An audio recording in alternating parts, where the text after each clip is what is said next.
সন্তানের ভালো ফলাফল যেমন দরকার, ঠিক তেমনই দরকার তার মানসিক স্বাস্থ্যের সুরক্ষা।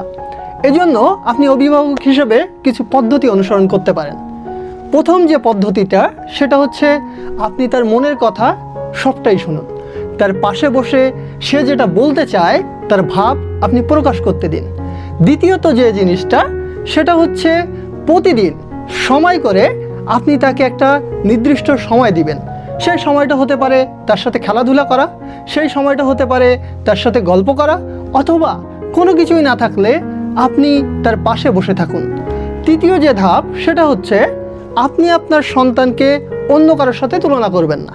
কারণটা হচ্ছে পৃথিবীতে সবাই যদি ইঞ্জিনিয়ার হয় তাহলে ডাক্তার হবে কে? সবাই যদি ডাক্তার হয় তাহলে পাইলট হবে কে? অর্থাৎ এক একজন ব্যক্তির প্রতিভা এক এক রকম, এক একজন ব্যক্তির পড়ার ধরন এক এক রকম। সো আপনি যদি আপনার সন্তানকে পাশের বাসার কারোর সাথে বা অন্য কারোর সাথে তুলনা করেন, এতে আপনার শিক্ষার্থীর বা আপনার সন্তানের মেধার যে ক্ষয় সেটা হবে চরম আকারে।